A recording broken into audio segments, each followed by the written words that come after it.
Today I'm sitting down with Thomas McGlynn, CEO of BresicWhitney. In a career that's seen him lead some of the country's biggest real estate networks, Thomas's journey is one of ambition, reinvention, and willingness to challenge industry norms. We'll talk about leadership, risk, what it takes to stay relevant, and the personal lessons that shape the way he approaches the ongoing growth and evolution of one of Australia's most recognised real estate brands. Tommy, welcome to the podcast. Thanks for having me, mate. I feel absolutely privileged to be here. Oh, pleasure. I know how busy you are and how much responsibility you have, so thank you so much. All right, we'll dive straight in. If I asked your closest friend what you're like outside of work, what's the first thing they'd say? They'd probably say that what you see is what you get at work and outside of work. I'd probably say that they'd say that I'm a pretty serious sort of person. Other thing to consider too is most of my friends are people that I work with. So I don't know if that's a good thing or a bad thing. You think you're serious? I'd like to think that I'm not, but I do think that I have a serious side. I think many people over the years have said to me, oh, you need to lighten up or you need to kind of like loosen up a little bit. And I used to take that to heart a lot. And probably over the last 5 to 6 years, I've seen that more as a superpower of mine because I think my seriousness means that I care. And I think that's helped me out a lot actually, rather than hindering situations. Yeah. I'd describe you as composed, which I'm really sort of envious of. You just seem to keep it together all the time. Yeah, I think that's kind of probably like the duck on water analogy age where I look composed up top, but my mind's running at 1,000 miles an hour inside.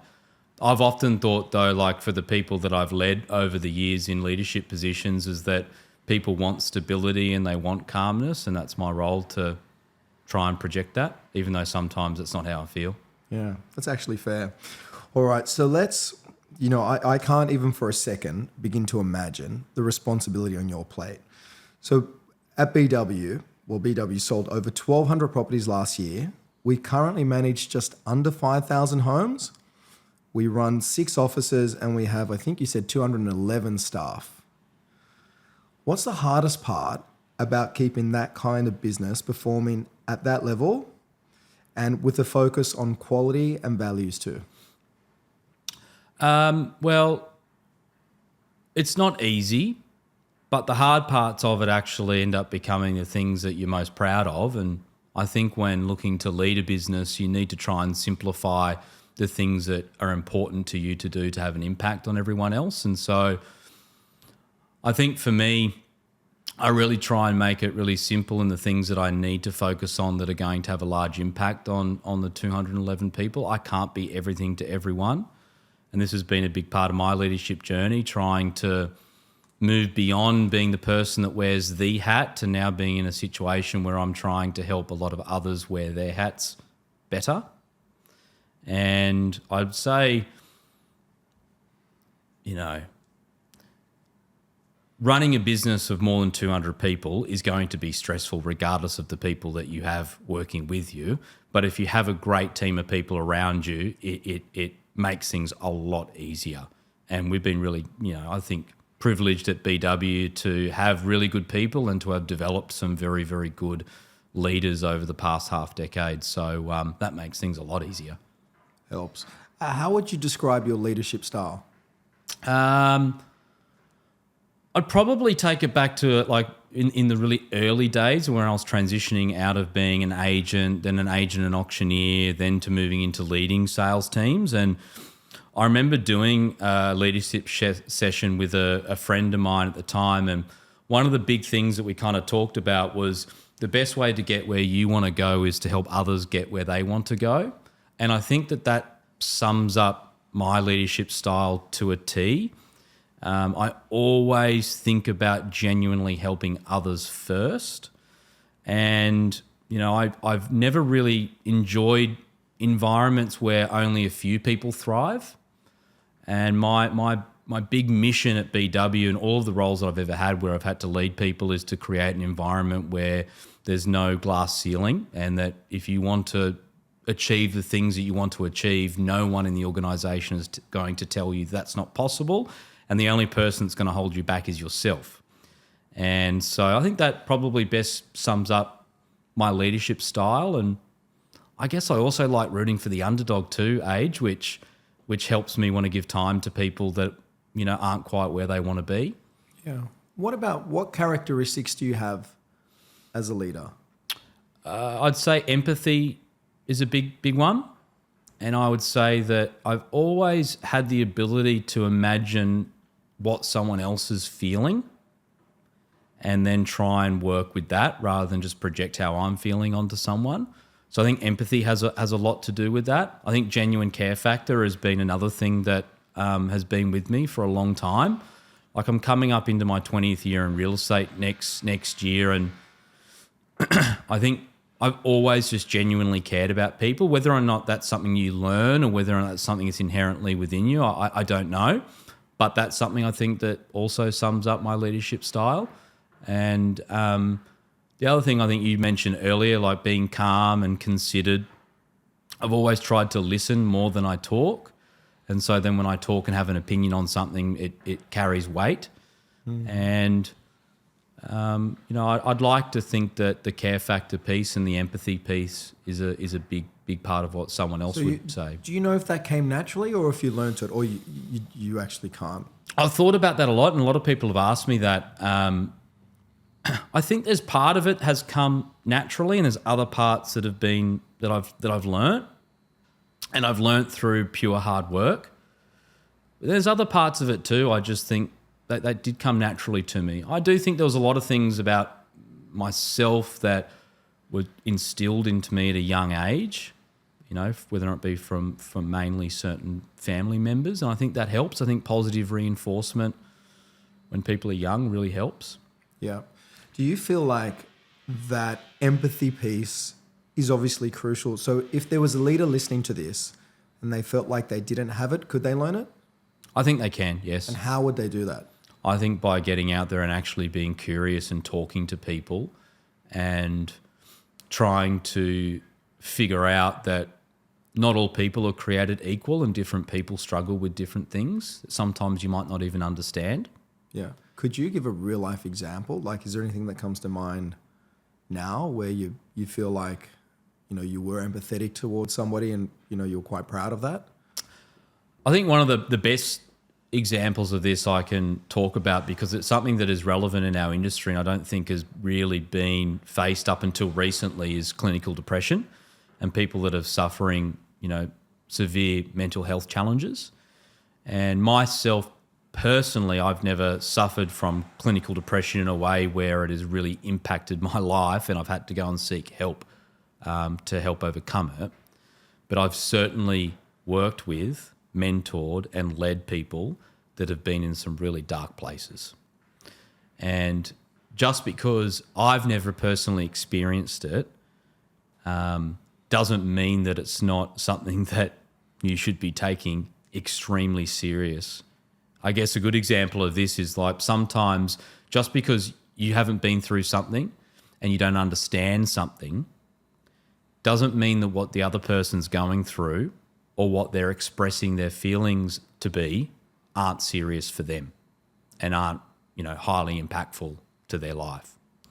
And that's something that I think is a really good example, that as leaders, there are times where you're going to need to show empathy and try and understand someone's situation, even though you may not have been in their shoes before. So that whole adage of walk a mile in someone else's shoes before you try and give advice is super important.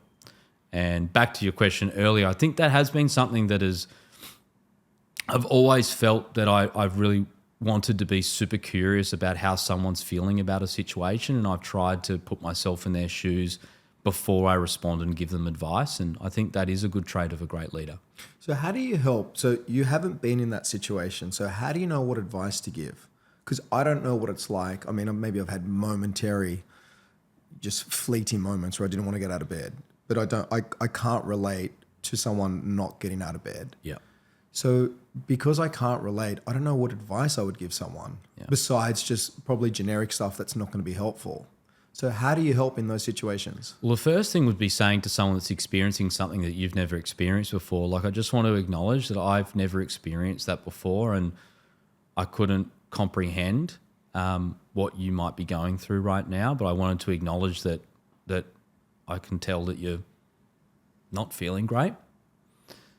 The next thing to respond is where I think leaders' job is to be looking at what's coming, what are things that are happening out there, and is your job to have an awareness on. You might not have the answers, and you might want to acknowledge to someone that you don't have the answer, which is actually a really good thing for a leader to do. But you should be able to say, I don't have the answers. However, either this is a person I believe you should speak to. These are some examples where I've seen people overcome what you're going through, and these are some other people I think that you should maybe go speak to. Or can I come back to you and I want to work out a plan where we can help you? Yeah, that's awesome. You know, that's something that I think, and you could apply that to, so it doesn't just need to be mental health challenges. I just use that as an example because I think it is relevant in our industry, in the real estate industry, but there could be a lot of other things, that people could be going through that just if you approach things with a bit of empathy, you might get different outcomes. Yeah, that's amazing. I can learn from you. Who's had the single biggest influence over your leadership style? I'd probably say Matt LaHood, who's the current CEO of the agency. He was a senior member at McGrath. I would say he's probably the one that's had the biggest influence over my leadership style. And then there's others that come into that. You know, I've learned a lot, obviously, from John McGrath and my time working with him. And I know you've mentioned the impact he's made on you in previous podcasts you've been part of. And then Shannon Whitney, I've learned a lot from him. And then you rewind a lot. Like my family, you know, ran successful real estate businesses on the Sunshine Coast in Queensland for a long time. And my cousin Kerry, who is a very young business owner, I learned a lot from her too. But they've all been for different things.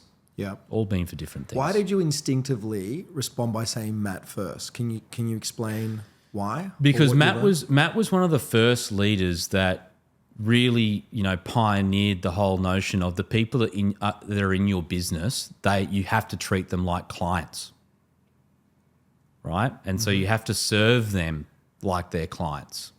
And what I mean by that is when people are dealing with their clients, they do everything for them. Right? When sometimes people's employees or the contractors that work in their business, they treat them like that and they dictate and they mandate rather than creating a culture of abundance and safety and all that different sort of stuff. He really pioneered that. He was also running a sales team at McGrath at the time when I was working with him at McGrath. That was a really large sales team. And there are not that many people in the Southern Hemisphere or in the world that can run large sales teams effectively. And he did that? And he did that effectively, yeah. And what was his best attribute?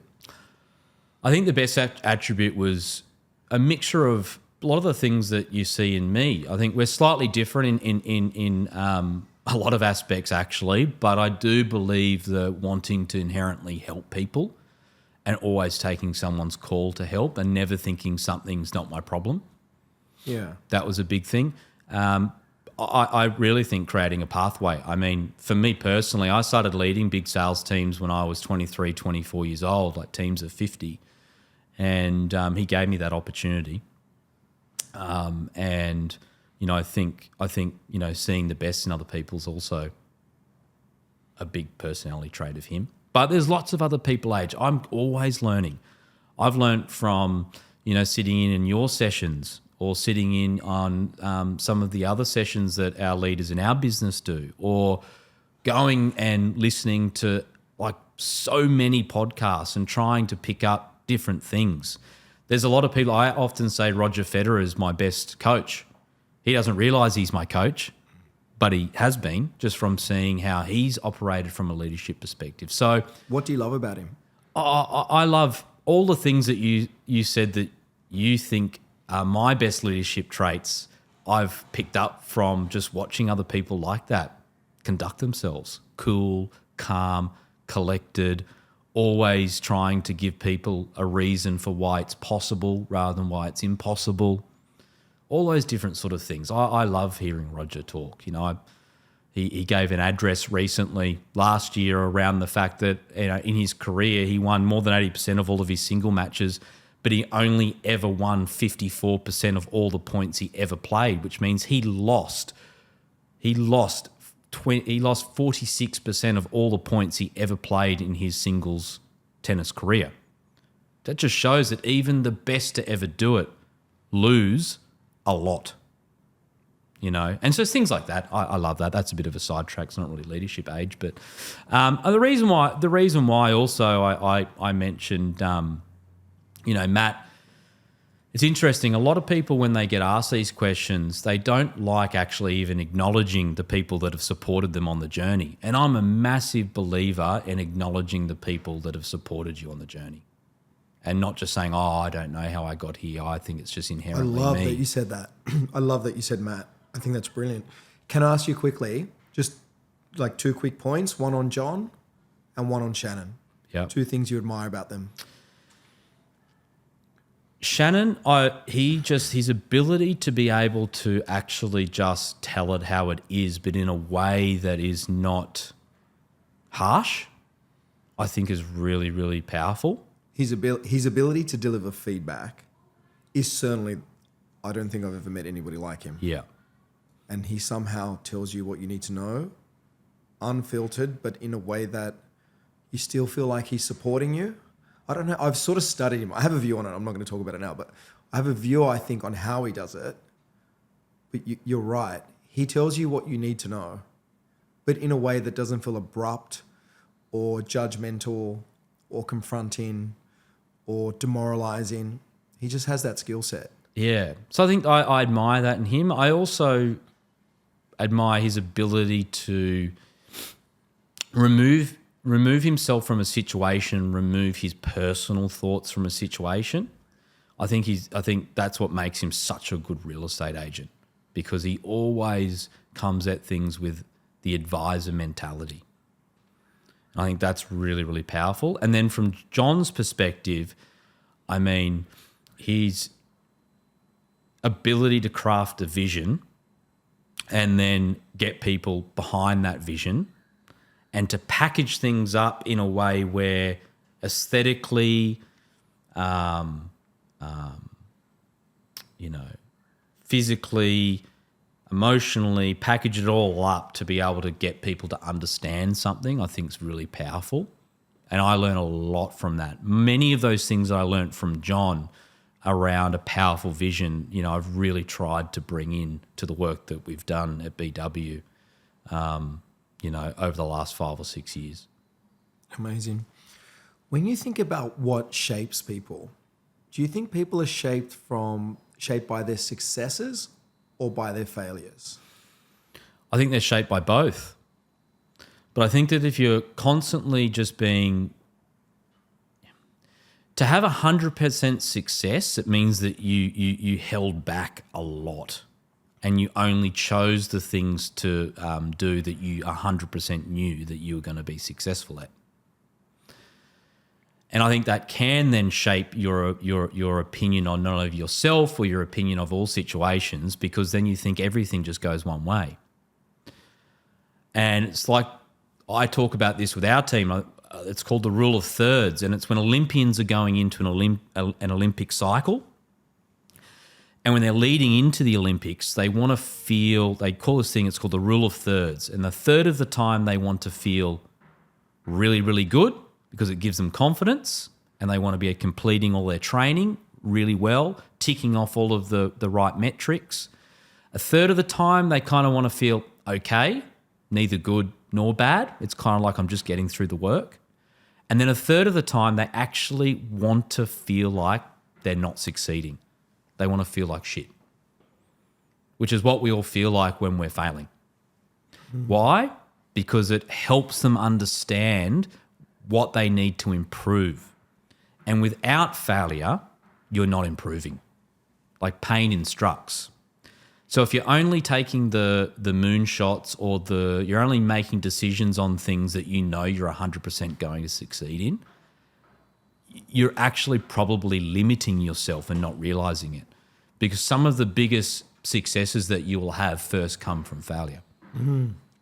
I remember Ivan asking me, I think he asked everybody, he said, like, how are you tracking at a listing level or at a conversion rate? I'll be like, yeah, I've got the last 10.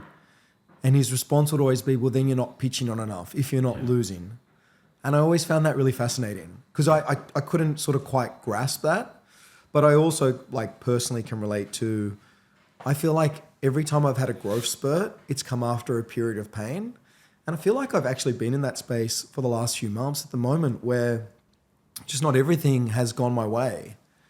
And I can now feel, well, I tell myself this, but I can also feel it happening. I know that what's going to follow that period is going to be a period of growth because it has to, because I'm looking at how I do everything and I just want to do it better. The hardest thing, Age, to always do is in the period that you know I'm in a growth period of my life, which is when you're going through a bunch of things. You're trying to work out how to get out of the period that you might feel a bit stuck, is trying to fast forward to the period where you know you'll look back on that fondly saying, you know what, I didn't like it at the time, but I needed that. The hardest bit is when you're in it. What are you telling yourself? You know, and that's where I think a lot of people do get unstuck as they start getting into a bit of a negative spiral. It's important to try and latch on to something, which is why having a vision for yourself, which I think one of the things that you're very, very good at doing is creating a new vision for yourself when you're going through different things in your life, which gives you something to latch onto. Before coming on camera, we were talking about, you know, diet and all that different sort of thing, and you've created a new vision for yourself, which is what you can latch onto and create structure around to get yourself back on track. It's funny because that's what I do, but I've also had people say to me, oh mate, like just relax, you're crazy, or like, yeah, you went away, you put on a couple of kilos or something like that. And I just can't accept that. I'm like, I did. So now I'm thinking about, well, how do I get back to where I was? But also, how do I plan the next holiday so that that doesn't happen again? I just can't help that I've just... But you're never going to be perfect. And I think in this world, like another thing that I've come to realize is that authenticity is something that people crave in the world that we're in now, the social media world where everyone is trying to be perfect. People want authenticity. So you even just sharing that and sharing that people say to you, oh, maybe you're a bit too far this way and you're a bit too intense with regards to what you're trying to do. Well, that's authentically you. And it was like what I was saying before. For years, I used to beat myself up saying, maybe I am too serious. Maybe I care too much about this. Maybe I should let some things go.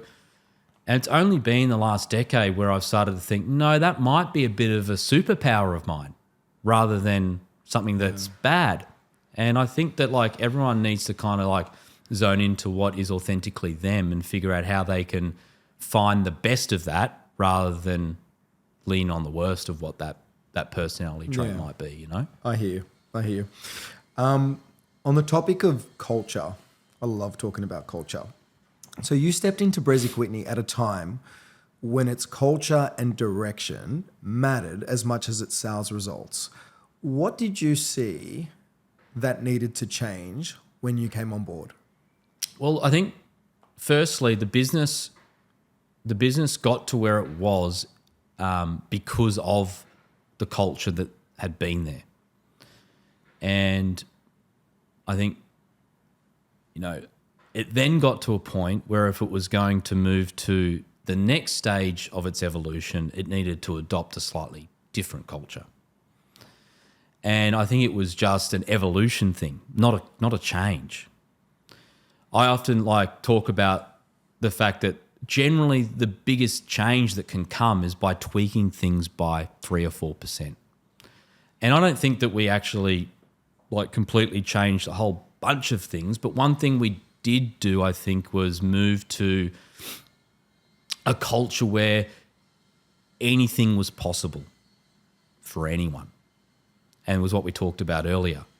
And it was that it didn't matter whether or not you were in the biggest office or the smallest office, or whether or not you were young or at the back end of your career, if you said, this is what I want to achieve, BresicWhitney would be somewhere that would help you achieve that. And we really started to invest in helping people's growth at all levels. I think the other thing that we did really well is we listened to the feedback on what people had originally loved about the business and then had started thinking maybe we should do things a little bit differently. And I remember in the first 6 months of me being in the business, I made a decision that I was going to meet with every single person in the business at least once, but then also meet with a large proportion of the sales team and property management team every month and just take feedback. So you asked for feedback at all those meetings? Yeah. What do those conversations sound like? Well, some people just wanted to vent, which is good. That's just my job to listen. And then once they have the opportunity to vent, they end up going, you know what? Now that I've heard myself speak, that's not really a big issue for me. But they just wanted someone to hear them out. Just to be heard. Yeah, just to be heard. And then within that, though, there was some really good feedback. Things like, we weren't including the sales agents that were partners in the business. We weren't including their numbers in our sales performance results or in our leaderboard results.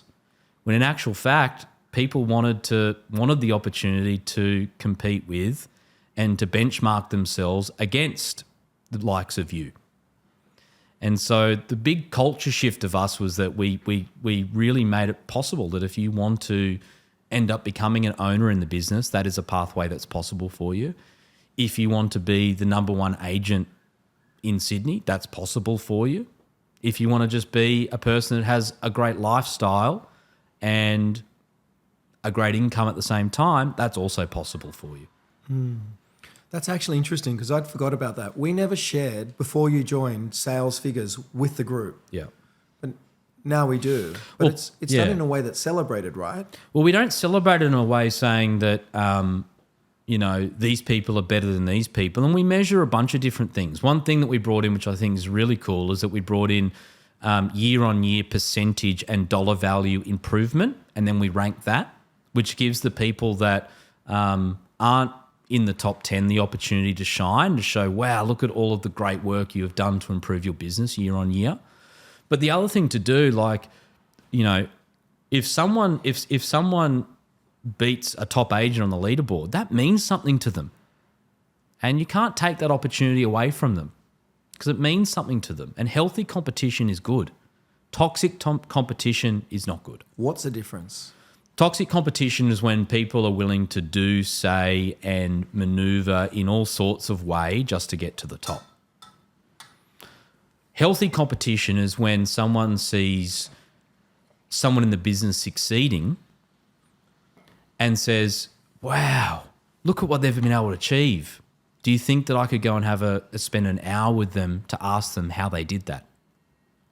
And then the person that they go and spend the hour with tells them everything that they did.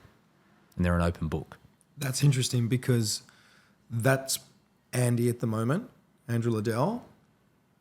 And I think anybody could reach out to Andy, anybody in the company, and sit down with him. And they do. And they do, yeah.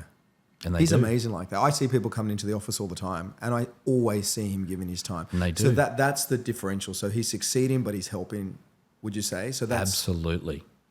So that's a degree of humility, I guess. That's a degree of humility, but that's also like the care factor. And like back to what you're talking about in terms of when I came into the business, I saw such a big opportunity because it's not just about one individual, but if we then try and if I really cared about everything, it meant that others start caring about these things. And I think that is one of the biggest traits that we have in our business at BresicWhitney is that it doesn't matter what level you're at, you care and you feel that you are a custodian of the culture. Because culture is not something that is simply my responsibility, your responsibility, or the so-called leaders in a business that have a title's responsibility. If you're serious about culture, you empower everyone in the business to be a custodian of the culture. And that is something that I think we've done really, really well in recent times. And there's no better person than Andy that embodies that. Yeah. I love that concept of collective leadership. That was some of the work that we did in the early days, which is everybody's a leader. The front, like receptionist is a leader. The top salesperson is a leader, and everybody in between.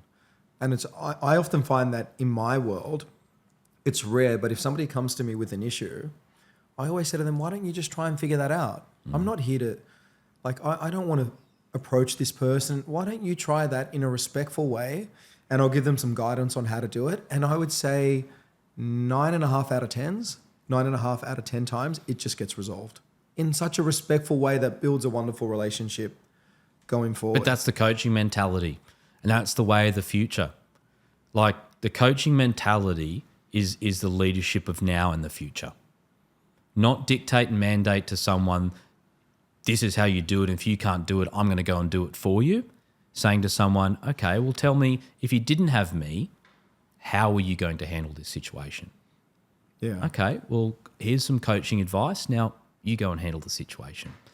And that's what I love about our business, is that there's so many different people that you can go to ask for advice and receive some really strong coaching. And that to me is the leadership of now and the future.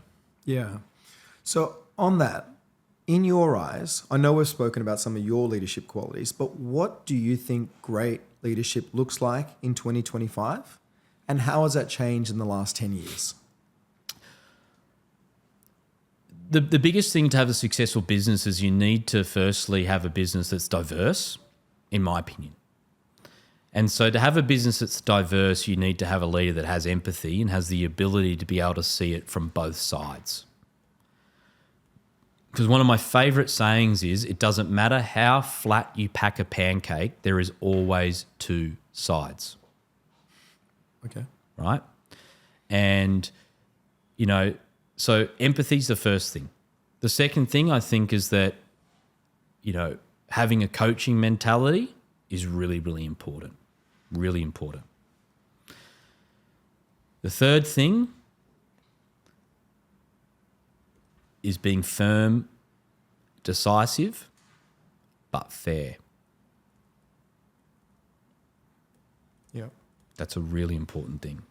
Empathy, coaching mentality, firm, decisive, but fair. Yeah. And the last thing I would say is that it's the leader's job to cultivate an environment where people feel safe. Psychological safety is something a lot of people talk about. It's like a bit of a buzzword. But you need to create a culture where people feel okay to deliver feedback. Okay, so that's what you mean when you say that? Yeah. So if there is an issue, they have no issue bringing it to your attention or Right. to someone else in the organisation's attention. Okay. I would have thought that's a given. Common sense is not common practice, Age. Okay. Yeah. I think, and this is the thing, good leadership has not really changed over the years. I think there was a period where, a dictate and mandate philosophy was something that people thought was the right way to do it, is that I need everyone to sound the same, everyone to look the same, everyone to go about how they do things the same. And if you're outside of that, that's not going to fit here. Well, things are a little bit more complex than that now. I think Shannon actually talked about that in the podcast that he did with you. And I do think that, where your ability to be able to lead a diverse team of people is extremely important, especially coming into the age too where the new generation of person in the workforce who's in their 20s and early 30s, they want purpose over paycheck. So purpose is everything to them. Under 30. Yeah. Okay. And so Tell me more about that. Well, they want to feel that they're contributing to something that's bigger than just them, that's bigger than just a paycheck. And they want to feel like there's some sort of social responsibility in the work they're doing. Does the work that I do matter? And so it's really important to be able to try and foster an environment where it does matter to them. And I think if the leaders of the future can try and harness that, they will get a lot of loyalty and a lot of really hard work and dedication out of the next generation of people coming through. Could you give me a real life example on what that could look like for, say, a sales agent between the age of 20 and 30? Like what's something that could give them purpose or something that's important to them? Well, a really good example of this is Brandon Ewan, the young gentleman who worked with Andy and yourself in our Balmain team for a long period of time. Really strong real estate agent, really strong. He's just taken a sabbatical. And time away from work, time to be able to go explore the world with his new wife. That's a really good example of where the generation of you and I, or above us, could never have understand walking away from a really profitable real estate job to go on a sabbatical to travel around the world. We probably couldn't comprehend that, right? Whereas the new generation of people coming through, that's how they're thinking. So an example of that is trying to talk to people about that, like encourage them to do that, and then figure out ways in which they can do that and potentially return to work. And, that's something that I think that more and more people are going to need to try and understand, that the next generation of real estate agent sees things slightly differently. Yeah.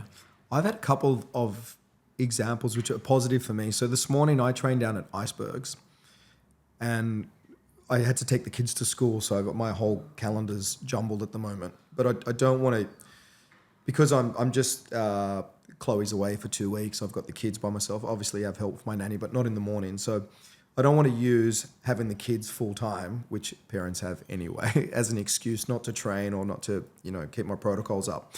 But I went down there at sort of 8:45 and I saw an agent down there, and it's sort of interesting because he was just having a coffee and he had his like a notebook or something like that. And I thought, it's a younger agent.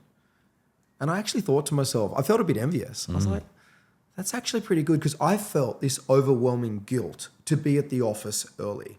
I think I've given this example before. Like, I remember there was a point where I drove to the office. I don't know why, but I was feeling really sort of jittery. And I sort of got to the office, got into the car park, and then I just felt relieved. And I remember also asking myself at the same time, amongst feeling that relief, like, why do you feel relieved for? Like, you're actually not that busy and you just got here. But like, I just felt this comfort. It was like my safety blanket was the office, like for 8, 9, 10, 12 hours a day. So that was something I observed this morning. I felt a little bit envious. I was like, oh, I wish I did that in my 20s or 30s. I had a conversation also with, another one of the young agents. And I remember them saying to me, I called them in the morning. They said, I'm having a mental health day. And I was like, what the hell is that? But like, even I felt a bit envious. And I was like, oh, and I remember it wasn't long after, I think I had maybe half a day off. This was like maybe a year or two ago. And again, like, I'm learning from that generation. And then the example of Brando is fascinating, because Brando can be eating like a pork roll in Marrickville, doing an appointment, then somewhere else. And I'm like, how do you have so much diversity in your day? Well, I think that's because for many years, our generation and the generation above us, like, work and busyness was worn like a badge of honor. Yeah, I'm guilty. Massively. Guilty. Like, massively guilty. And that's probably the thing you talked earlier when people say, what about Thomas? They'd probably say he just works too much, right?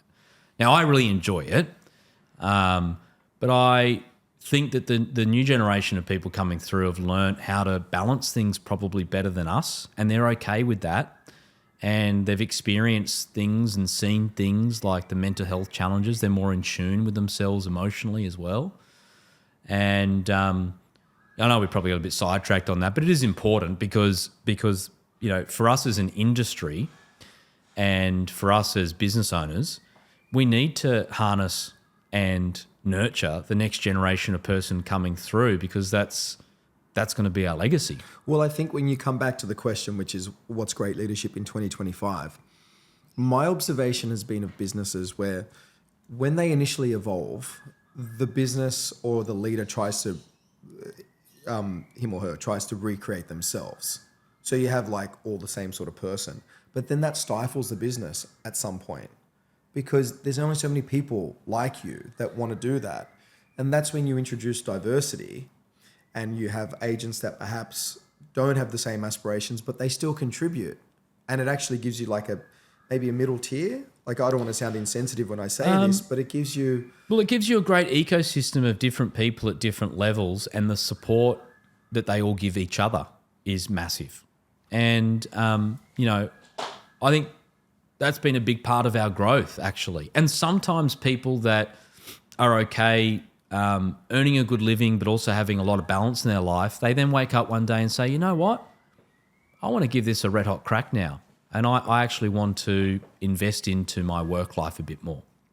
Yeah. So different people at different stages of their lives want different things. Yeah. You don't always need to want the same thing. I think this comes back to what we were talking about earlier. If you're serious about having a growth plan for yourself personally, the first question you need to ask yourself is, what is my vision for myself?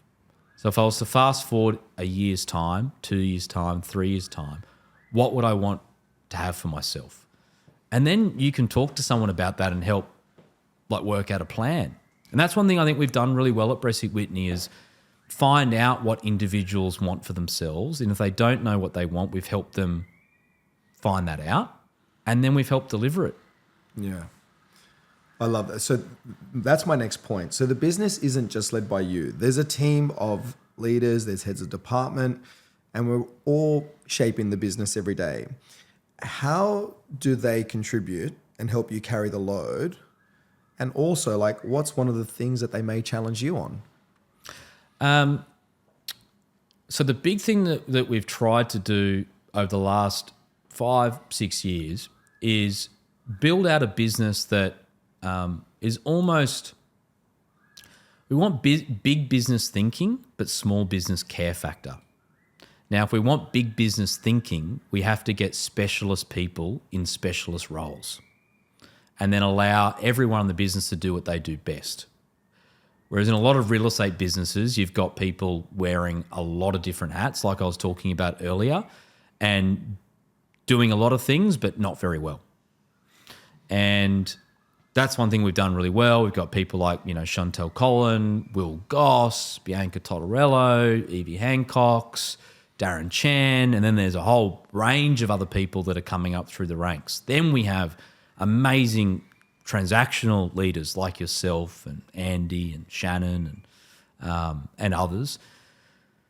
And to me, the biggest thing for us is that allows us to create structure in our business for sustainable growth. And a big thing that we've tried to do is not grow for growth's sake. We've wanted to focus on being better first and then growth second. What does everyone challenge me on? I mean, I get very passionate about things that I think are important for us.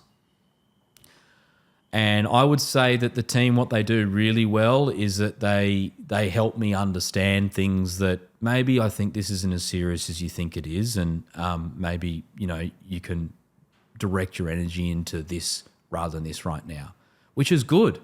So that seriousness that I talked about earlier, that's a superpower of mine, but I need to have people around me that can help point me in the right direction or pull me up when they think that I might be going a bit too far. Who does that the best with you?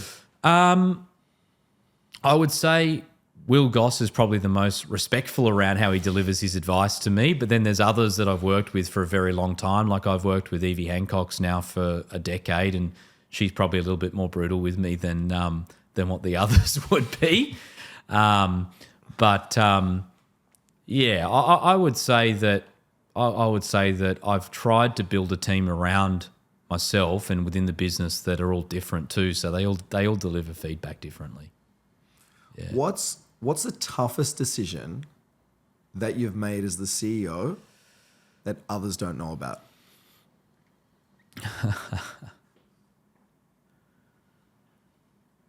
Look, there's been things I think that I've had to take a stand on or a belief on that may seem insignificant to other people in the moment, but in the long run are big things.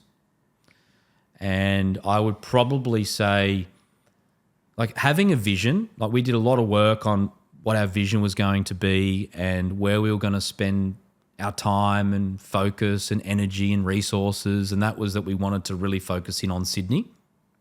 And be different to what other people have done, where they've grown out really wide. We really wanted to focus in on a small geographical area, being the main lifestyle hubs in Sydney, and not explore going into regional areas or to other capital cities or to Byron Bay or to Wollongong and all this different sort of stuff. And having a vision is the easy part. Sticking to it 2 years in, when you've got people coming at you with so many different opportunities, that's when it becomes hard. And there has been so many things that we've said no to, or others have said, we'd like to say yes to this, and I've said no to, which at the time made me feel like, wow, like I'm in the minority here. But I knew that we needed to do something that created something special for us and that meant something. And that was the vision on being Sydney's estate agent, being focused on Sydney. That's been hard. And I often revert to, there's a lot of people that worked at Apple in the time where they were going through like a revolutionary phase of building things like the iPhone and so forth, talk about Steve Jobs and how focused he was on things at that time. And he would often say to his leaders in his business at Apple, how many things have you said no to today? And they'd go, I've said no to things that are like, I've said no to this, I've said no to heaps of things today. And he'd go, no. What's something that someone has brought to you today that every fibre in your body wanted to do, but you said no to because you wanted to focus on the vision and on the mission? And they'd go, oh, because it meant something. And there's been a lot of things that I think I've said no to, Age, that we possibly could have easily done, and it would have potentially long-term changed the trajectory of the business, and it wouldn't be what it is today. Have you taken a risk that's backfired, and what did it teach you? Well, the growth of the business and where we've grown in certain areas and some of the financial decisions that we've made, I think, have been not risky, but they've been on me. And I actually remember, because I sit with Shannon often and we review things, and I'll ask him for feedback. And once he said to me, yeah, well, you've done some things that I probably wouldn't have done it that way. And then we just, what Shannon's like, he said that, and then we both just sat there in silence for a little bit. And I've always thought that, if the business is successful, the people are happy, we're retaining good people, and the business is making money, then that's a good indication of the decisions have been the right decisions. Right. So when you're under pressure and the stakes are high, what's your personal decision-making process? Well, firstly, like I come back to my personal values and how I would like to handle a situation. Then I consider the company's interests. And then I think to myself, have I got all the information that I need to make the right decision? And if the values part of it is always generally the easiest part. Sometimes then there's things that I don't have all the information that I need. And so then it's about who can I go to that I trust to give me that information. And I ask. And I'm generally okay at telling someone, I don't know about this well enough. Can you please tell me and teach me like I'm an absolute novice? Then once I've got that, I go to the key stakeholders in the business and say, I think this is something we should consider. What would you do if you were in my position?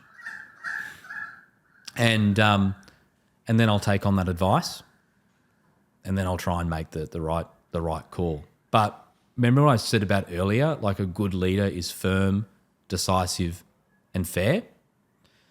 That helps me as well with that, because sometimes the decision you have to make is not going to please everyone. But is it fair?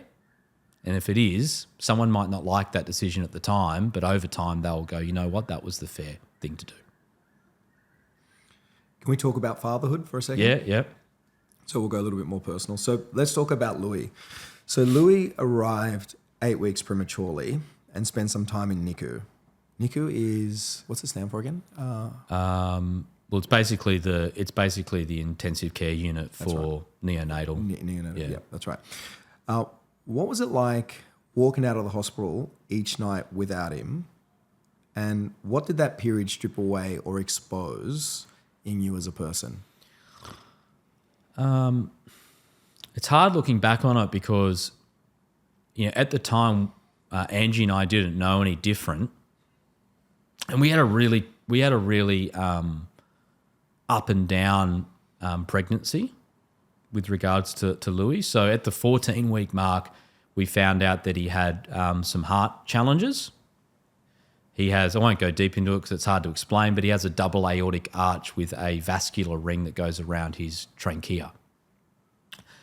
And that was a huge thing for us to deal with, do all the tests and figure out what this means. And that was at 14 weeks. It was at 14 weeks, so very early on. It was caught very early on. And I remember sitting in my car thinking, like, what?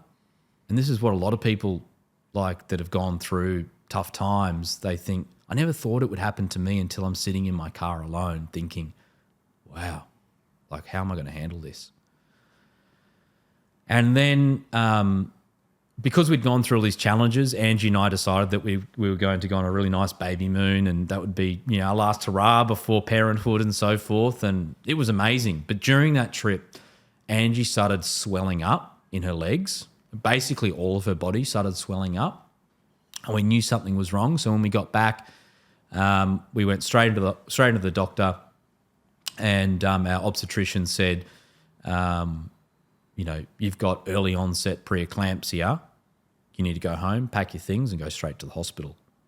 And so all of a sudden, the challenges that we have with the complications with his heart became minor compared to he's only a kilo.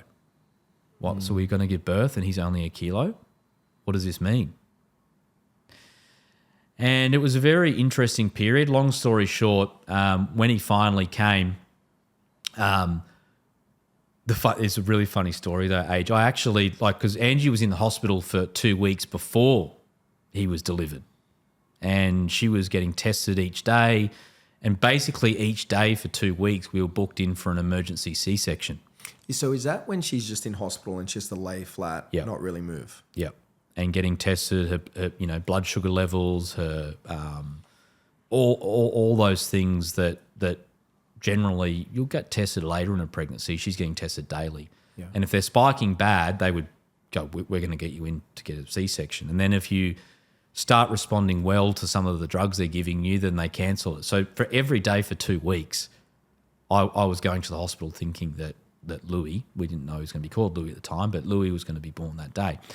Anyway, it ended up getting to the first week of spring, and I had like 12 auctions on the Saturday. And I remember saying to the obstetrician, like, are we going to need to take the baby out on the Saturday? Because I got like 12 auctions on here. Gives you an insight into how real estate agents think. But she said, no, Angie's doing so well. I think it's probably going to be early next week. And I said, fantastic. And halfway through the day, I get a call. And I still remember it. I was in Marrickville, just about to walk in and do an auction for Shannon. And it's the obstetrician calling from Angie's phone saying, Angie didn't want me to call you, but she is spiraling now. All of the tests are saying that this is not good. We need to get the baby out now. And then I heard Angie in the background going, it can't be today. He's got auctions. It's going to have to be on Sunday. All of that stuff there that we think are problems, when you start then to go through what we're about to go through, are just nothing. Nothing. And anyway, long story short, that night I got to the hospital on time, and at 5:19 he came. But that's where he came out and he didn't cry, and then Angie's screen flatlined. So I had Louis over. Angie flatlined. Yeah. Yeah. So I had the preeclampsia had got to a point where she was on the verge of having a stroke. And the screen just went, and she was not right. And it was one of the, like, I think about it now, and it's like, man, like nothing else really matters but your family, right? And I think at that moment where I was like, do I go to Louis? Do I go to Angie? And then from there, she got back and it was fine. But they wheeled her up into ICU herself, and she was in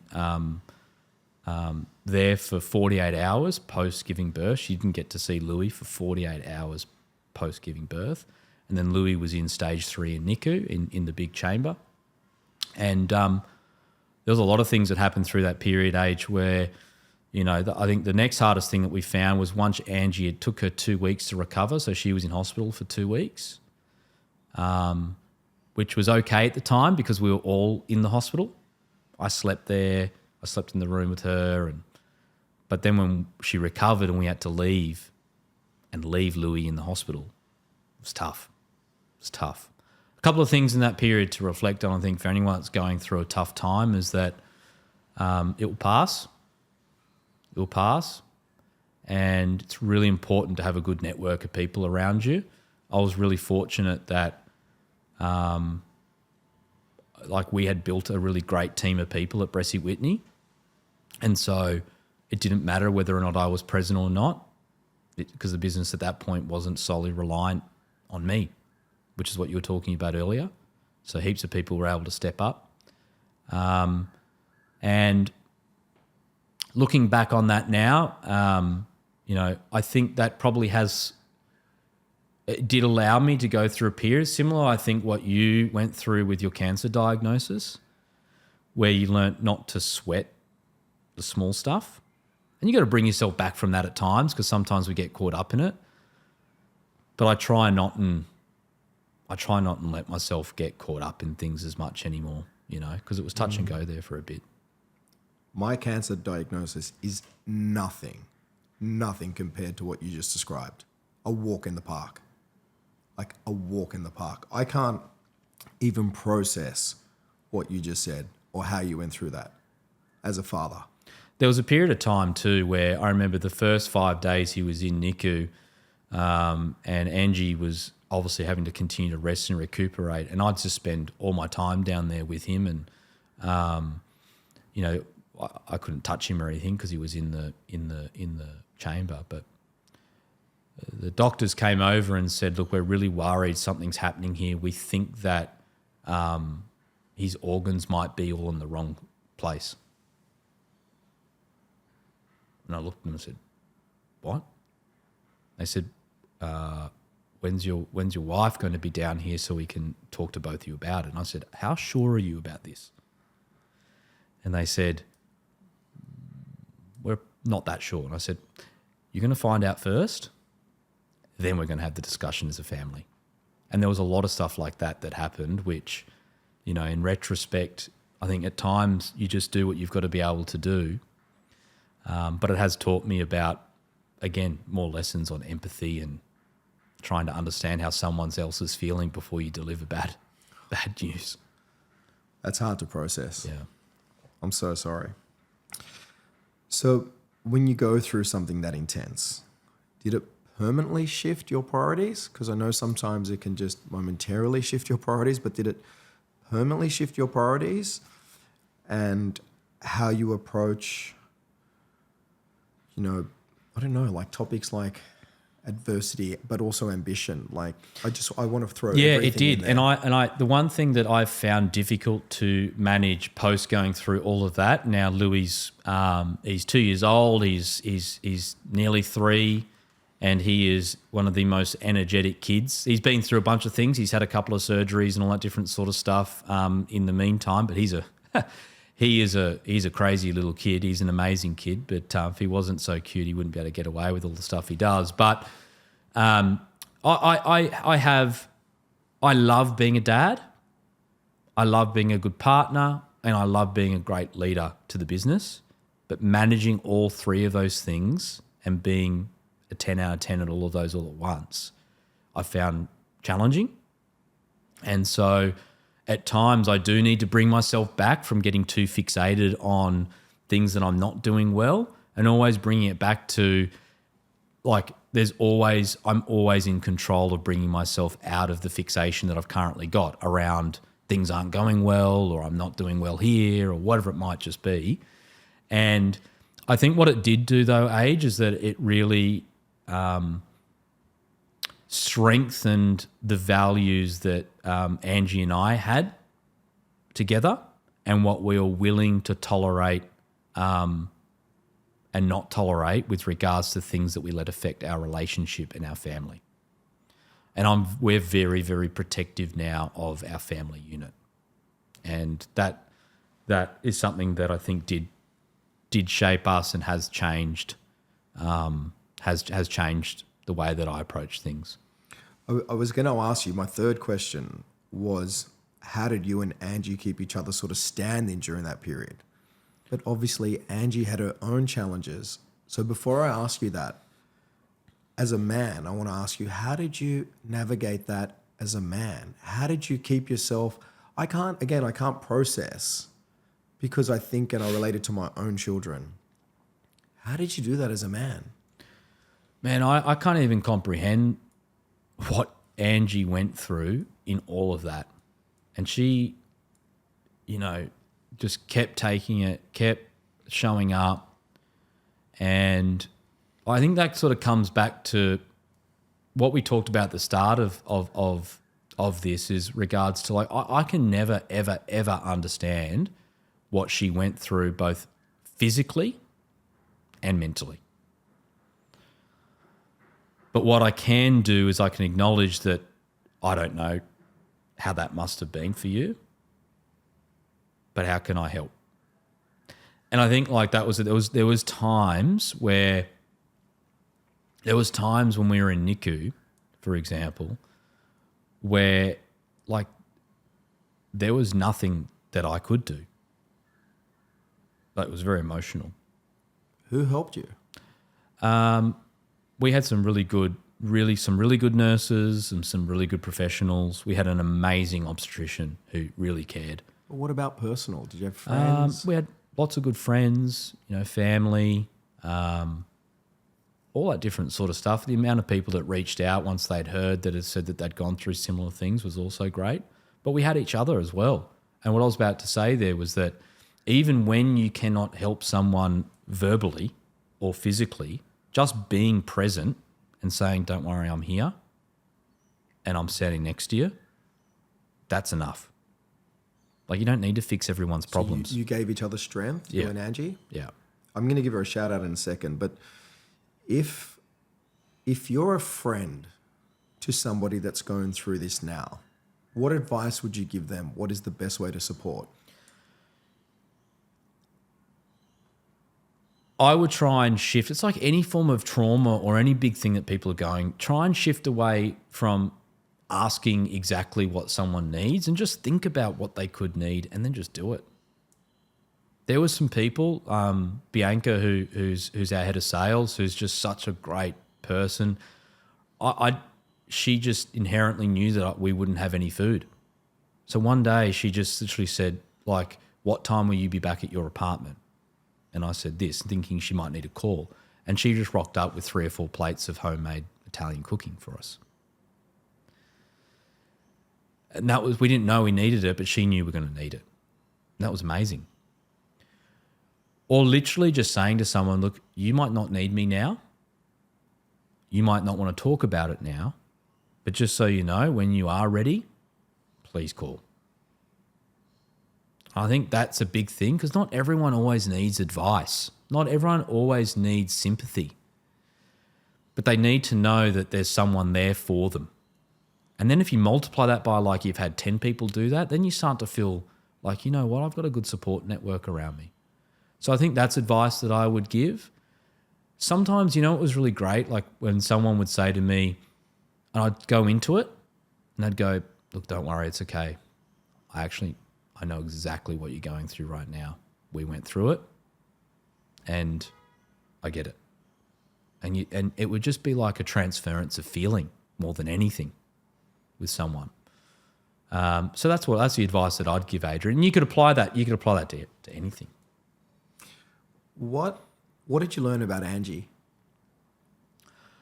I learnt that she's just one of the most resilient people. And also one thing that she does a lot better than me is that her ability to remain resilient and positive at exactly the same time is really, really like high.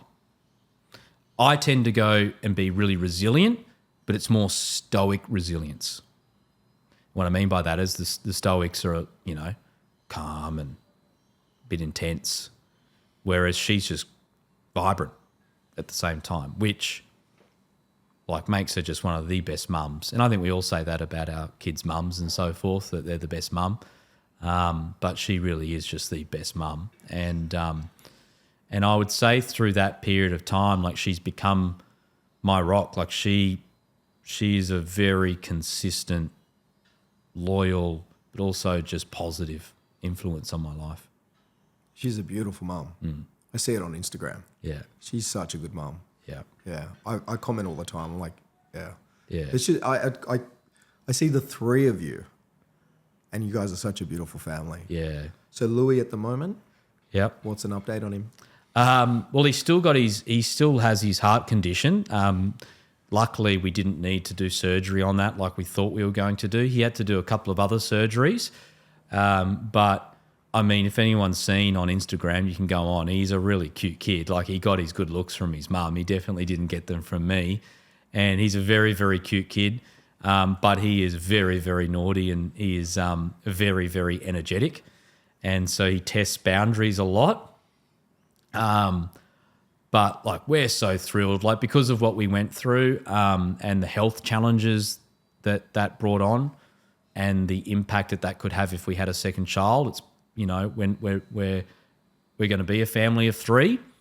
And, at first we were probably a little bit thinking, oh, wow, it would have been good to have, a second child. But from what we know now, Louis was actually a miracle. The fact that we were able to get pregnant based on what some of the things Angie had to go through, it's a miracle. So, look, I'm not lying if I didn't say I can't wait to get him into sports and so forth so he can let all of his energy out. So we're probably on the cusp of doing that. But he's a really caring kid. Beautiful boy. Beautiful family. We'll come back to real estate. When you look at the top performers, what do they have in common? The first thing that I would say is grit, which is the ability to be able to keep turning up. That whole notion of, get knocked down 9 times, get up 10. I think that's a big thing. So grit. In recent times, with the way that things are in the world, the one thing that I think not many people associate with high performance is transparency, radical transparency. Can you tell me what you mean? The best and top performing agents that I know are so transparent around what they do for their success. They're so transparent around their numbers. They're massive sharers. And they're transparent in the way that they conduct real estate with the community. And that to me is a big thing. I think about yourself, Andy, people like Nicholas McAvoy and all the other top performers that we have in our business. They embody those things. I think the ability, the age-old thing, I think entrepreneurship is a big thing that's connected to our industry. So by and large, the best agents have an entrepreneurial mindset. But most good entrepreneurs are also radically transparent. Someone asks them a question, they're completely open and honest about it. And I think that you'll see that through the podcasts that you're doing, through so many other industry podcasts. It's starting to come out more and more and more how honest and open the top performers in our industry are. Interesting. Anything else? Grit, transparency? Grit, transparency. There are some things that make some agents, the way they are, but are different qualities to what makes some other agents the way they are, like work ethic. Like, I don't necessarily think that working 7 days a week is something that you would now say is a great trait of a person. But some people are just wired differently, and that's what they do for their success. But I do think the ability to focus on the right things is also a really, common trait of top performing real estate agents now. Like, time management, I don't think is as important. Well, it's important, but like, for example, you could fill your diary 4 or 5 times over in a week if you wanted to. So being busy looking at tasks is not a problem for you. Choice management and choosing to do the right things, that is really important. And the best agents tend to say no to a lot and focus right in on what's important. Yeah. I think that ties into like living consciously. Yeah. Because you get to a point where you're like, I can't do this anymore. Yeah. I can't energetically be this way, like be this scattered. So you do start to say no. And the best agents have really high agency. Yeah. So their ability to be able to go out and solve problems and to think in a way and to think independently around problem solving, I think is a big thing as well. Do you find that who is more demanding's not the right word? Who takes more of your time? Someone like Andy or somebody that may be a mid-tier agent? Well, do you ever hear from Andy? Yeah, we speak. Yeah, definitely. But for Andy, though, again, I think if your environment, the role of a coach is almost once someone gets to a certain level, then you're talking about completely different things. And for different stages of your career, you need different coaching for different things. There are many, many things that Andy, for example, or some of the agents are much better at me at, But there are maybe sometimes I'll be able to ask just a simple question of someone, or I'll say, have you considered this? And that's something to think about. Most of the impact that I think that I've been able to have with someone like Andy is around his team, structure of the team, thinking about certain things, moving from being an agent leading 2 people to an agent leading 5 people requires different, type of leadership traits and so forth. I would say that like anything, like when you're trying to fly an aeroplane, for example, the most amount of energy is in the takeoff zone and landing. Once the plane's in the air, it's actually all right. Andy's well and truly in the air. And so a lot of time is spent in helping people get off the ground. I mean, where my time is now is helping grow other leaders that can continue to help our people that are at the beginning or middle stage of their real estate journey to get off the ground more. What's your process when someone you like personally isn't delivering? How do you address that, or how long do you give them?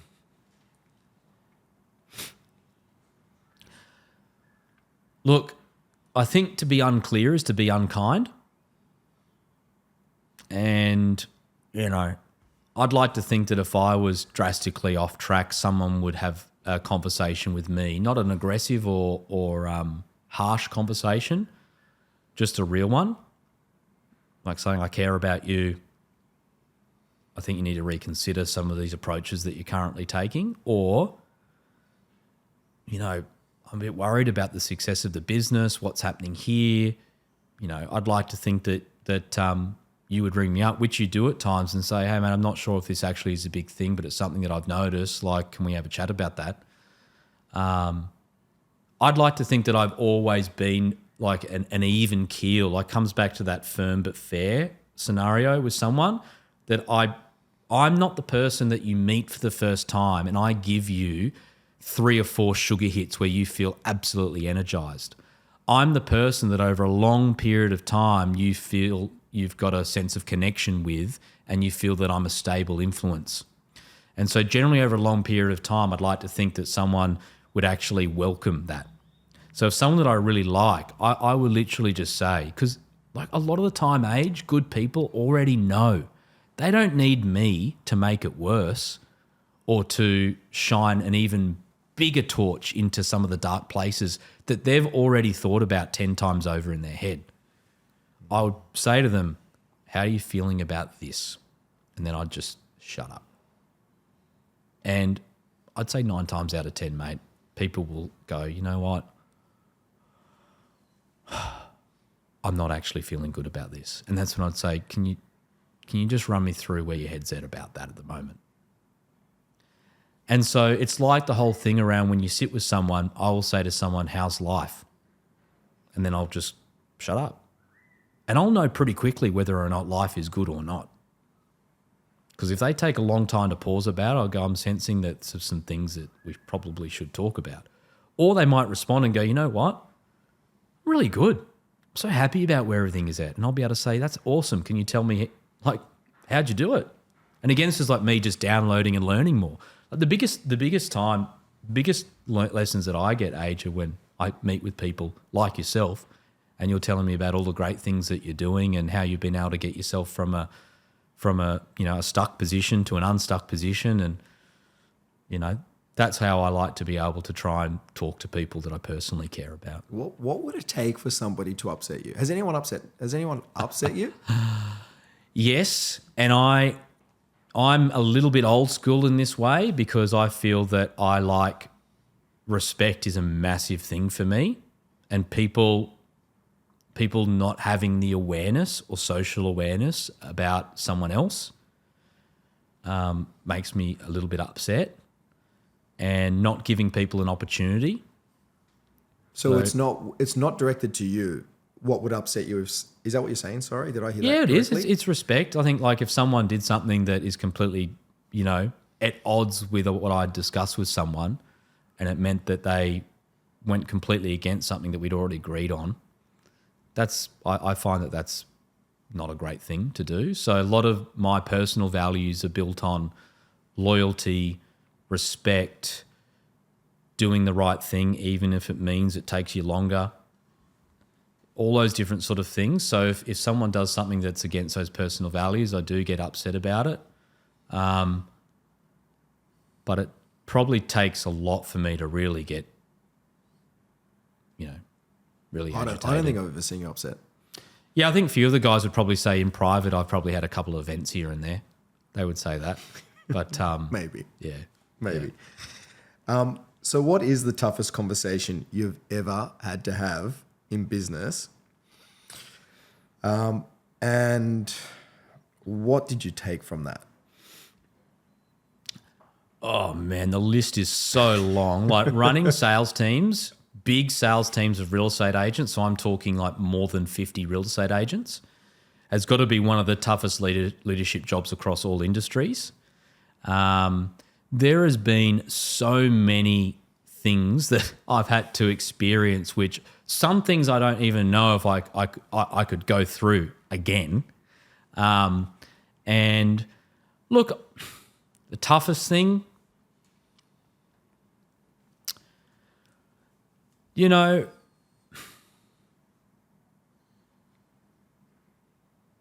been some, situations that I've had to deal with where, I've had to go out on a limb and take an ethical standpoint on something, and that has meant people either leave a business or don't. I actually like those people. I think the toughest conversations that I've been made, because I am a very loyal person, in the time that I, have when I left McGrath and then when I left the agency, which is leaving mentors that I still acknowledge today are people that have really helped me. That was really tough on me. I really don't handle moving through those things all that well. There is a lot of things that I'd say are tough, but probably I can't repeat on this podcast. Okay. All right. I've only got a few more questions. For someone on the outside looking in, why would they join BresicWhitney over another high-performing brand? So I'm more curious around what you're talking about, but how it's received at the other end. So like, what do our own people say it's like to work at BresicWhitney based on your leadership and other leadership in the business? What would they say? Well, we've just gone through the merger and acquisition of a fairly large business in the eastern suburbs, Randall Kemp's business, and There's some significant operators in that business that have come into ours, and it's one thing that you can spend, 18 months talking about who we are, what we do, our vision. But it's another thing from them believing that and then coming into the business and experiencing it. And there was an email that Randall had sent out to, I think he might have sent it to Will and myself, and then Will had shared it with the rest of the business around his experience. And I think it comes back down to, we're not a franchise business. We did a lot of work to become a consolidated business. So we have one ownership group, which means that our entire business is swimming in one direction, not in opposite directions. And everything that we do in our business is designed to not just make the people who run the business more successful, but to make everyone in the business more successful, or to give them a competitive edge at the listing presentation, or at the signing up a landlord, or for someone who's come in and wants an operational career and what's their development going to look like. So that means, like I was talking about earlier, big business thinking, small business care factor. So our apparatus around the infrastructure that people get access to. I really think that it is easier to be a real estate agent at BresicWhitney than it is in any other business, because of the support mechanism we have, because of the points of difference that we have. We operate in an environment now where a lot of real estate agents are exactly the same, and the only thing that differentiates themselves is their own personality and how much they're willing to sell a property for in terms of commission. Whereas BresicWhitney, we really, really work hard on developing things that separate an agent from the rest at the listing presentation. And that's something that we never want to forget. I do not want to be in a control tower pressing buttons and lose touch and lose reality with what's going on the ground. And which is what's made it amazing that Shannon, who's the founder of our business, is back listing and selling day to day, because it helps give him some really good insight. And if I ever need to test anything or to say, hey, mate, I think this is something we need to consider, he's on the ground seeing whether or not it works or not. So that's a big thing about what I would say. And I would also say that people talk about our culture a lot. And culture eats strategy for breakfast. It's a famous entrepreneurial quote. And culture does eat strategy for breakfast, but what about if you can get your culture right and your strategy right? Gee, that's powerful. And that's the current space I think we're at BW. How do leaders work on that? How do other leaders work on that? Well, firstly, I think the strategy piece comes down to the vision and what's the vision for the business.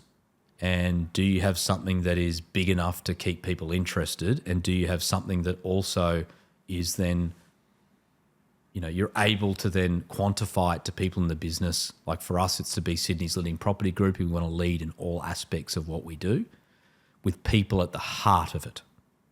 And our people are our people that work in the business, the people that live in our communities, and our clients. So we can really challenge ourselves on that every single day. Are we leading?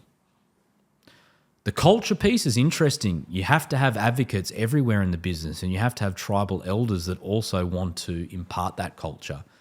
And, back to what we were talking about earlier, for a leader, it is very, very difficult to not lose control, but to gift control to the culture to everyone. Because you've got to trust people then. And I think that's a big thing. That's a really big thing. The hot topic at the moment, underquoting, it's back in the headlines. What would you like to see occur to bring about change? And is there one simple solution, or is it more complex than that? It is a very complex topic. The one thing that I would say on this is that the three biggest auction states in Australia are Queensland, New South Wales, and Victoria. Now, in New South Wales, You could be a consumer and go out and visit 5 different real estate agents with 5 different auctions, and they all talk about price differently. One might publish a price guide, one may not publish a price guide. One may not even give price at all. One might give price verbally, one might give price in writing, but only once they've been contacted. So for a consumer, it's very consuming. In Queensland and Victoria, there's only one way that an agent can go out and market an auction. Now in Queensland, it's no price at all. So you're not allowed to discuss price at all with a buyer, except for giving them recent sales that you have agreed with the owner are okay to give to buyers. So the onus in that situation is very much on the buyer. In Victoria, everyone has to publish a price range and have a document that explains through recent sales how you came up with that price range. So the first thing that we need to change in New South Wales is we need to standardise the way in which price should be handled with regards to an auction. Now, culturally, in the agent community and in the buying and selling community, I don't think that they would welcome or handle moving towards the Queensland model, which is no price at all. So I don't think that's the option for us. I firmly believe that New South Wales should move towards the Victorian model, where every single property has a published price range. And that would make things a lot easier for consumers, but it would also make things a lot easier for the regulator, which is the Office of Fair Trading, to see who is doing the right and wrong thing. Because right now, there is just so many different inconsistencies with regards to how we treat price guides in New South Wales. So is this, I assume this is a pain point in Queensland. Is it still a pain point in Victoria? It is a pain point in Victoria, but Consumer Affairs, which is the Office of Fair Trading in Victoria, have successfully prosecuted against agents in Victoria more so than what they've been able to do here in New South Wales. And it's actually not as big of a pain point in Queensland because there's no price attached to any auction. So that there is no underquoting at all. That's just painful for the consumer. But it is painful for the consumer. And my belief is that it shouldn't matter whether or not you're selling a $500,000 studio apartment in Elizabeth Bay or you're selling a $70 million harbourfront home. You should have to go to market with a price. No price marketing, I don't think, is great for consumers. So that's that would be the first point. Yeah. Why do you think agents don't use a price guide?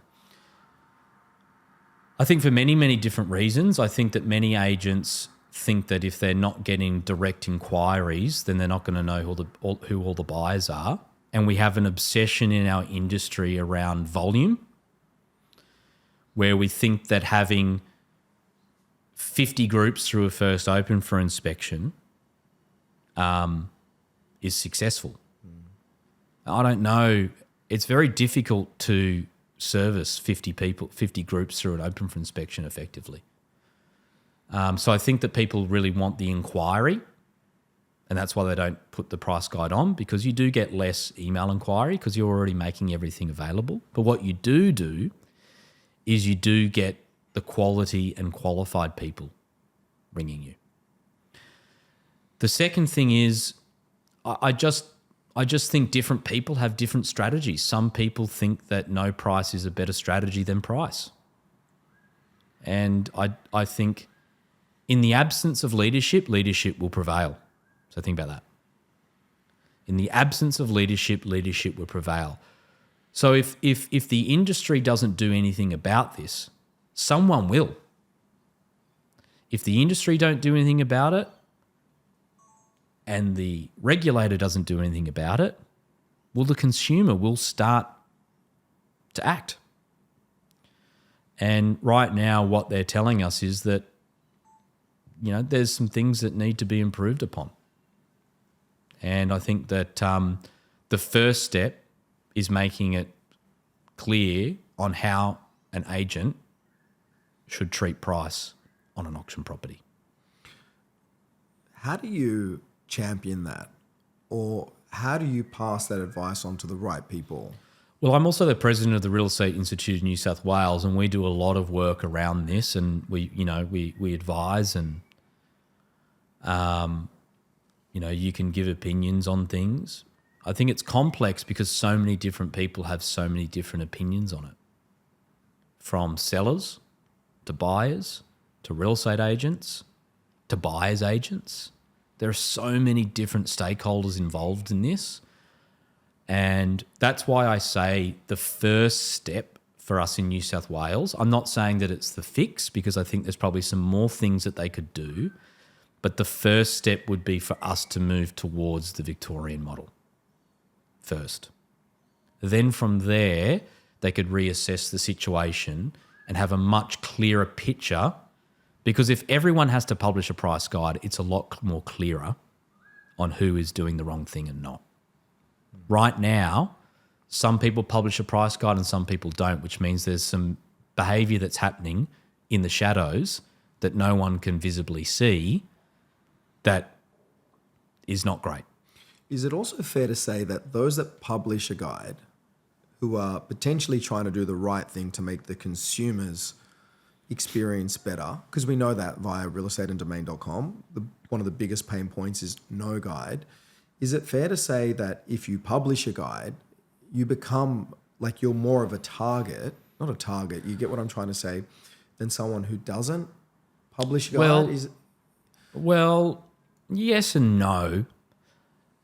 I think that it's become a lot more topical, and I think that for agents that do publish price guides, they need to also be aware that price guides are something that are agile. They should be moved up with interest that is strong, and they should be moved down. Or down, yeah. If there is no interest at all. Do I think there's more scrutiny on people that publish price guides? Yes, I do. But I don't think that is a targeted thing. I just think it's because the data is easily available. You can easily see what someone has published on a price guide, and then you can see what it sold for, and you can tell whether or not there's a big discrepancy or not. Yeah. And right now that is not standard across the industry, and I think that we should move to the Victorian model where everyone has a price range. I think it's a great idea. I think transparency, it's one of the points that you said. Well, the challenge as well, it is very expensive. Now for us, it's not as bad because we provide building and pest inspections on all of our auctions free of charge. And many other agents have tried to implement something similar where it might be a small charge. But lawyer and solicitor fees with doing contract reviews and amendments prior to an auction are expensive. And if you're bidding on 7 to 10 properties before you buy the property that you want, that can add up. And that's something that's very real, and we need to understand as an industry that that's something that that we need to be mindful of. So, that's something that I think that, like I said before, it doesn't matter how flat you pack a pancake, there's always two sides. And the feedback from the community is speaking loud and clear. It's an issue. And so we need to try and move forward and come up with some solutions. Stop talking about the problem. Let's come up with some solutions around how we can fix it. Agreed. Well said. My last two questions for you, Tommy. Where do you want BresicWhitney to be in 5 years, and how will we get there? Maybe that's me talking to you. Well, the biggest thing for us is we want to be Sydney's leading property group, as I said before. And the way that we measure that is either 20% market share within a 10-kilometre radius of the CBD, or number one market share in 20 suburbs within 10-kilometre radius of the CBD. Now, we're currently number 1, number 2, or number 3 market share in about 30. So we're well on our way. We're not quite at number 1 in 20, but we've got a significant market share. We're at about 13, 14% of market share within 10-kilometre radius of the CBD, which is a lot. The vision for our business was to, run a business where it meant something and that people could go home. It didn't matter what position you were in the business. People could go home and talk passionately with their family and friends about what they were achieving in the business. And I often call it the T-shirt test. And it's because we've created some really cool merchandise that we do. Our creative team, we've got some really cool designers, and they've designed some wonderful T-shirts, hats, bags, all this different sort of stuff. And I often said to our team, the real test of our culture is going to be, do people wear these T-shirts to family gatherings? Do they wear them when they're on days off? Do they wear them at barbecues and so forth? And they do. So that shows that our culture is really strong. So in 5 years' time, I'd like to think that we're a business that has reached that 20% milestone. And I would like to think that we've been able to do it in a sustainable way, which keeps the magic alive. And what I mean by that, so many businesses have been such great businesses and they've just grown too quickly and they've lost the magic. They've lost it. And it's once the genie's out of the bottle, it's hard to put it back in. And so that's really important. So that's before profit, that's before revenue, that if we can create an environment that looks after our people and they're feeling this way and that we're connected to our community in a really strong, positive way, I really think that our vision of being $100 million business is possible. But the only way it's going to be possible for us to get to a position where our business is doing things that no one else has done before is if we look after our people. What do you want people to say about your leadership when you're no longer in the chair? I'd like to think of myself as a custodian, and I would like to think that people said that Thomas left BresicWhitney in a better place for the next generation of person that needs to come along. And that's similar to what we talked about earlier. I think Shannon left the business in a great place for me to pick up and run with it for the next phase. And then it's my responsibility to run it in a way that's going to help the next person. Because if you're really being serious about business, you want it to extend upon generations. And that's super important. So I'd like people to say that about me. And I would also like to say that, people genuinely believe that I had an impact on their life and that I helped them. Awesome. Tommy, I want to thank you for coming on. Also, personally, I want to thank you as one of the owners or shareholders at BresicWhitney for the amazing job you do and the way you go about your business, how you treat our people. I love the business. So many of us love the business. Your calm, your steadiness, your focus is just, it's funny because some people are so emotional and volatile and they're up and down, but you're just always this constant in the business and it makes everybody calm. So thank you, and thank you for enabling everything. Also, thanks for sharing the story about Louie and Angie. Geez, that was one of the, I'm sorry if I ended that a bit abruptly. I was trying to not get upset about the whole situation, just thinking about what you went through. So thanks for sharing and thank you for everything that you do. No, thanks for that, Adrian. I appreciate the opportunity. Thank you. Awesome.